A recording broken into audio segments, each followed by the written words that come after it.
Hello student, this is Aishwarya Sharma. हम पढ़ रहे हैं क्लास 8th का सब्जेक्ट मैथ्स। उसमें हमारा टॉपिक चल रहा था वर्ग और वर्गमूल। तो वर्ग और वर्गमूल में आज हम करेंगे वर्गमूल ज्ञात करना। कैसे हम वर्गमूल ज्ञात करते हैं, तो देखिए, वर्गमूल ज्ञात करना योग की प्रतिलोम विपरीत संक्रियाएं घटाना है और गुणा का प्रतिलोम संक्रिया भाग है। यानी कि अगर प्लस है तो +5 हमारे पास है तो उसका प्रतिलोम क्या होगा -5। क्यों? क्योंकि प्लस और माइनस क्या होता है, 0 होता है। +5 -5। और अगर गुणा की बात करें तो गुणा में जो प्रतिलोम होता है वो होता है उसका अपोजिट, यानी कि 5 से 5 किया तो 1। गुणात्मक प्रतिलोम में 1 आना चाहिए आंसर, योगात्मक प्रतिलोम में आंसर आना चाहिए 0। इसी प्रकार वर्गमूल प्राप्त करना भी वर्ग की प्रतिलोम संक्रिया है। ठीक है ना, वर्ग की क्या है, प्रतिलोम। यानी कि ये कह रहे हैं कि वर्ग का जो प्रतिलोम होता है वो वर्गमूल होता है। ओके, अब देखो, हमें ज्ञात है कि 1 का स्क्वायर 1 होता है, अतः 1 का वर्गमूल 1 है। 2 का स्क्वायर 4 होता है, यानी कि अर्थात 4 का वर्गमूल 2 है। 3 का स्क्वायर 9 होता है, यानी कि 9 का वर्गमूल क्या है हमारा, 3 है। अब देखिए, एग्जाम्पल नंबर 4 हमारे पास है। एग्जाम्पल नंबर 4 में हम क्या देखेंगे, एग्जाम्पल नंबर 4 में हम देखेंगे कि जो है 6400 का वर्गमूल जो होगा हमारा, 6400 का वर्गमूल ज्ञात कीजिए। तो देखिए, लिखिए 6400 जो है उसका वर्गमूल करना है, तो हम 6400 के फैक्टर करेंगे। आइए चलिए फैक्टर करते हैं।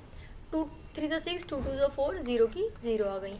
2 1 2, 2 6 12, डबल 0 आ गया। फिर दोबारा फैक्टर करेंगे, 2 8 16 एंड डबल 0। फिर आ जाएगा 2 4 8 एंड डबल 0। फिर आ जाएगा 2 2 4 एंड डबल 0। फिर क्या आ जाएगा, 2 1 2, 0 की 0, 100 आ गया। अब दोबारा सॉल्व करेंगे, 2 5 10। अब 50 के आगे से फैक्टर इसके हम करेंगे तो क्या आएगा, 2 2 4, 2 5 10। फिर क्या आएगा, 5 5 25, 5 5 1। ठीक है, अब यहाँ क्या हो जाएगा, दो फैक्टर ये रहे, दो पेयर ये बन रहे, दो पेयर ये बन रहे, और एक और ये वाला बन रहा है, और ये बन रहे हैं 2। तो इनमें से एक एक नंबर हम ले लेते हैं। 2 मल्टीप्लाइड 2, यानी कि 1 2 3 4, 4 तो हमारे 2 है, मल्टीप्लाइड 2 मल्टीप्लाइड 2, एंड 5 क्या है हमारा, ये है 5 हमारा। तो यहाँ हमारा क्या आ जाएगा, 2 2 4, 4 2 8, 8 2 16, 16 5 80। तो 80 हमारा आंसर यहाँ आ जाएगा। अगर आप 80 का स्क्वायर करके देखेंगे तो देखो यहाँ क्या बैठेगा, 80 का स्क्वायर 80 मल्टीप्लाई 80, तो आपका स्क्वायर बैठेगा 6400। ओके, ये आपका बैठेगा स्क्वायर। अब देखिए क्या हमें दे रखा है, एग्जाम्पल नंबर 5 हमें दिया है, क्या 90 एक पूर्ण वर्ग है।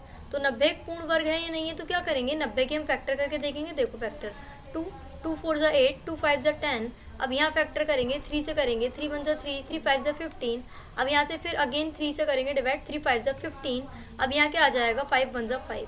तो अब देखो फैक्टर करो, 3 के तो यहाँ पर पेयर बन रहे हैं, पर 2 और 5 के यहाँ पर पेयर नहीं बन रहे हैं। तो हम लिखेंगे 2 मल्टीप्लाई 3 मल्टीप्लाई 3 मल्टीप्लाई 5 रखते हैं।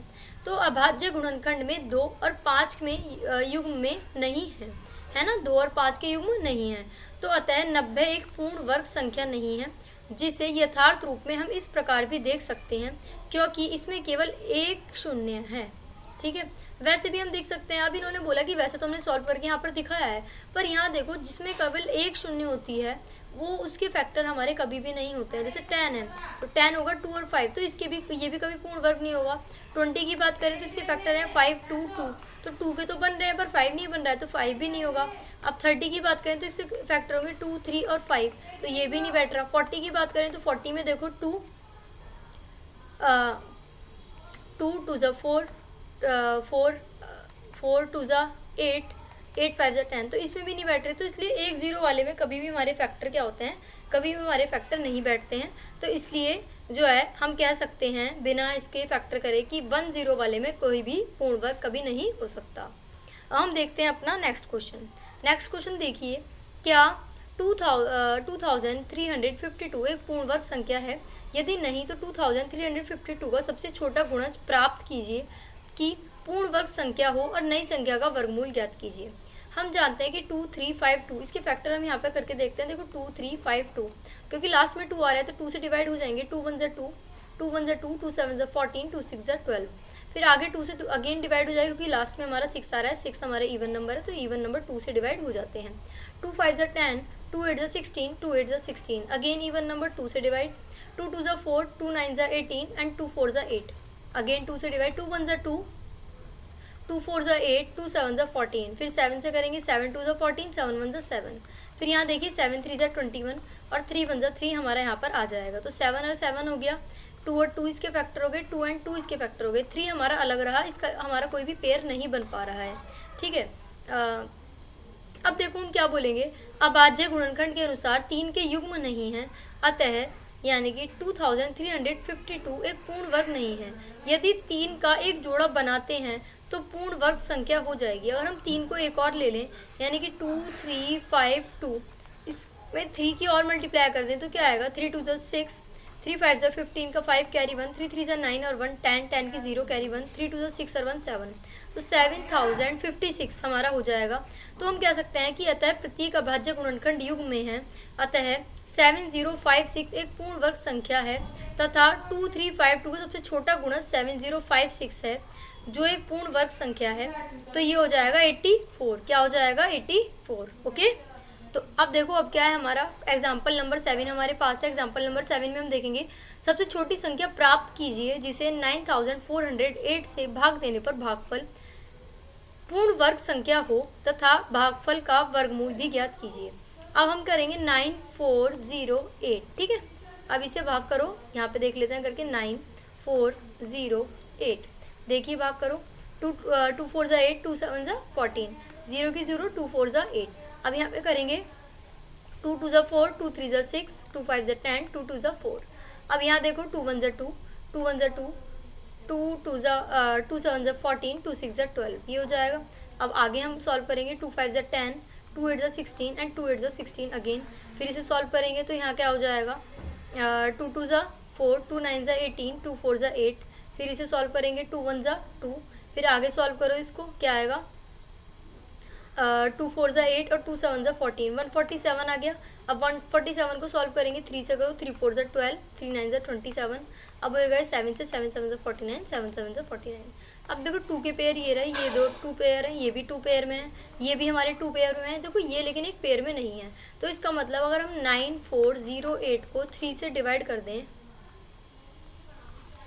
क्योंकि इन्होंने पूछा था भाग करना है हमें, तो 3 3 ज़ा 9, यहाँ क्या आएगा, फिर यहाँ आ जाएगा 4, 3 1 ज़ा 3, फिर 1 आ गया, यहाँ से हमने कैरी कर लिया 0, ये हो जाएगा 3 3 ज़ा 9, फिर यहाँ क्या आ जाएगा 1, अब यहाँ से हम कैरी कर लेंगे 8, यहाँ हो जाएगा हमारा 3 6 ज़ा 18। ठीक है ना, तो ये हमारा हो जाएगा 3136, क्या हो जाएगा 3136, ये हमारा यहाँ पर हो जाएगा। तो 3136 जो होता है उसके अगर हम फैक्टर करेंगे तो वो बैठेंगे 2 2 ज़ा 4, 2 ज़ा 8, 8 7 ज़ा 56, 56 इसके फैक्टर हमारे बैठेंगे। हम करते हैं एग्जाम्पल नंबर 8, सबसे छोटी पूर्ण वर्ग संख्या ज्ञात कीजिए जो प्रत्येक संख्या 6 9 और 15 से विभाजित हो जाए। अब मैं 6 9 और 15 से, जब इसमें कह रहा है सबसे छोटी, जब भी सबसे छोटी वर्ग संख्या हमसे पूछते हैं तो हम निकालते हैं LCM, क्योंकि लघुत्तम समापवर्तक।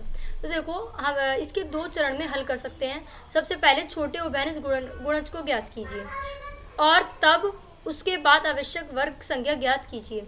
वह सबसे छोटी संख्या जिसमें 6 9 15 का भाग जाएगा, इनकी लैसे है, यानी कि 6 9 15 का LCM अगर हम लेंगे तो हमारा क्या आएगा, 2 3 ज़ा 6, 2 9 की जगह 9 आएगा, 15 की जगह 15 आ गया। अब 3 से करेंगे, 3 1 ज़ा 3, 3 3 ज़ा 9, 3 5 ज़ा 15, फिर 3 से अगेन एंड अगेन 5 से, 2 3 ज़ा होता है 6, 6 3 ज़ा होता है 18, 18 5 ज़ा होता है हमारे 90, तो 90 हमारा अगेन का LCM। अब 90 जो है, 90 हमारा 6 को डिवाइड करेगा तो 10 आएगा, 9 से डिवाइड होएगा, नहीं 6 से डिवाइड होएगा तो 15 आएगा, 9 से डिवाइड होएगा तो हमारा 10 आएगा, और अगर 15 से डिवाइड होगा तो हमारा आएगा 6। ठीक है, तो ये हमारा आ जाएगा। तो अब देखो हम देखते हैं कि अभाज्य गुणनखंड 2 और 5 के युग्म नहीं है, अतः 90 एक पूर्ण वर्ग संख्या नहीं है। हम देख सकते हैं पूर्ण वर्ग संख्या प्राप्त करने के लिए 90 के प्रत्येक गुणनखंड युग्म में होने चाहिए, अतः हमें 2 और 5 का जोड़ा बनाने की आवश्यकता होगी। इसलिए 90 को 2 × 5 अर्थात 10 से गुणा करना चाहिए। अतः वह वर्ग संख्या 90 × 10 यानी कि 900 है। वह वर्ग संख्या क्या है, 90 × 10 यानी कि 900 है। अब देखो क्वेश्चन नंबर 1 हमारे पास है। क्वेश्चन नंबर 1 हमें सॉल्व करना है। एक क्वेश्चन करना है हमें क्वेश्चन नंबर 2, एक करना है हमें 3, एक हमें करना है 9 क्वेश्चन, ठीक है, एक हमें करना है 10 क्वेश्चन। ठीक है, तो इस तरीके से हमें 5 क्वेश्चन और सॉल्व करना है यहाँ पर। तो देखो कैसे करने हैं मैंने क्वेश्चन को। क्वेश्चन नंबर 1 के हमें 4 पार्ट दे रखे हैं। अब 4 पार्ट में देखो क्या है, निम्नलिखित संख्याओं के वर्गमूल ज्ञात करने में इकाई अंक की क्या संभावना है। तो देखो 0, 1, 4, 5, 6 और 9 होता है। संख्या के वर्गों के इकाई का अंक ये होता है, इसलिए दी गई संख्या को संभावित इकाई अंक निम्नलिखित होगा। 1 है तो 1 का क्या होगा, इकाई अंक 1 ही हो जाएगा। 6 है तो 6 का क्या हो जाएगा, 6 हो जाएगा। 1 का 1 ही होगा यहाँ पर, और 5 का हमारा 5 ही हो जाएगा। ठीक है ना। अब देखो क्वेश्चन नंबर 2, बिना गणना किए वह संख्या बताएं जो वास्तव में पूर्ण वर्ग नहीं है। अभी कह रहे हैं बिना कैलकुलेशन के बताओ कि कौन सी संख्या पूर्ण वर्ग है और कौन सी नहीं है। हम जानते हैं कि संख्याओं के वर्ग में इकाई का अंक 0, 1, 4, 5, 6 और 9, और बचे हुए अंकों की बात करें तो 2, 3, 7, 8, यानी कि 23, 78, 23, 78 हम यहाँ पर कह सकते हैं।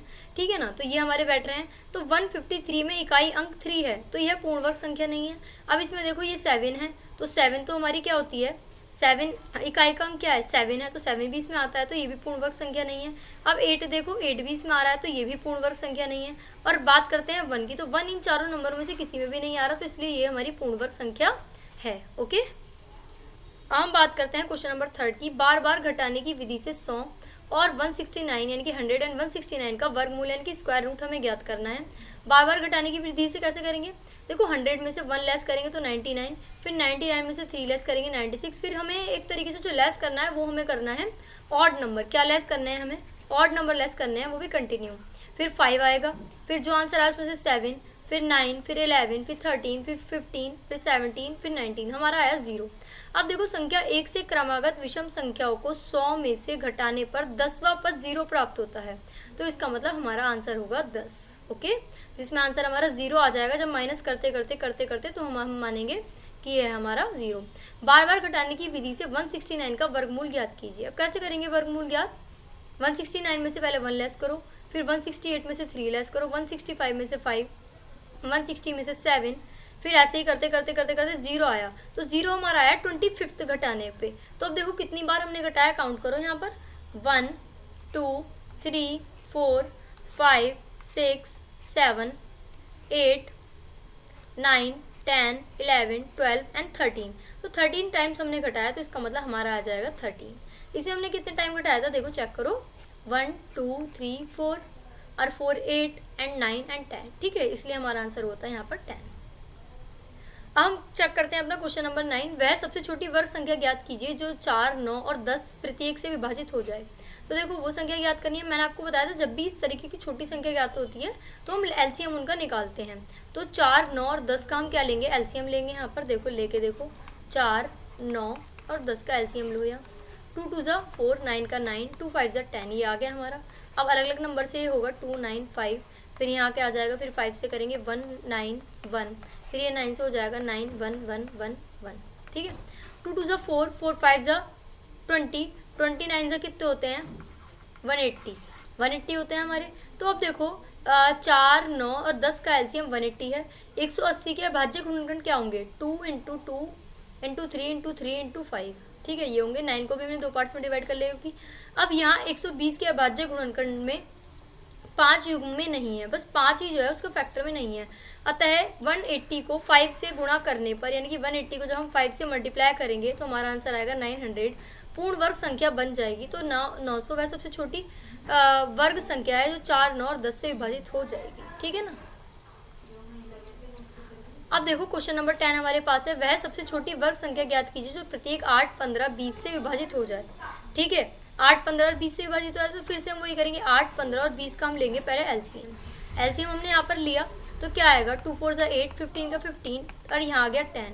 अब फिर से 2 से करेंगे, 2 2 ज़ा 4, 15 का 15, 2 5 ज़ा 10। ओके, फिर हम करेंगे दोबारा 2 से, यहाँ आ जाएगा 15, यहाँ आ जाएगा 5। अब हम करेंगे 5 से, 5 1 ज़ा 5, 5 3 ज़ा 15, 5 1 ज़ा 5, फिर 3 से हो जाएगा 2 2 ज़ा 4, 4 2 ज़ा 8, 2 2 ज़ा 4, 4 2 ज़ा 8, 8 5 ज़ा 40 और 43 ज़ा 120। तो 120 यहाँ पर आ गया। तो 120 के अभाज्य गुणनखंड क्या है, 2 2 2 3 और 5। तो इसमें किस किस का पेयर नहीं बैठ रहा, 2 का नहीं बैठ रहा, 3 का नहीं बैठ रहा और 5 का नहीं बैठ रहा। तो इसका मतलब 120 को 2 3 5 से गुणा करने पर एक पूर्ण वर्ग संख्या बन जाए, तो इसलिए हम गुणा करेंगे तो हमारा आंसर आएगा 3600। ठीक है, तो हम ये कह सकते हैं छोटी वर्ग संख्या एक 3600 वह सबसे छोटी वर्ग संख्या है जो 8, 15 और 20 से विभाजित हो जाएगी।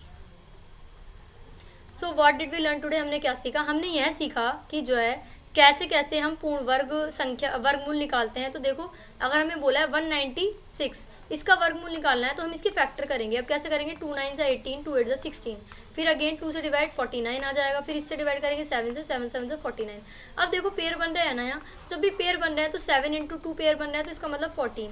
अब अगर आप 14 को चेक करोगे, 14 की 14 से मल्टीप्लाई करके 14 4 होते हैं 56 का 6 आ गए, कैरी 5 आ गए, 14 1 से 14 और 5 होता है 90, तो यानी कि 196 ही हमारा आंसर सही है। वो 14 का क्या होता है? वर्ग होता है, यानी कि 14 196 का क्या है? हमारा वर्गमूल है।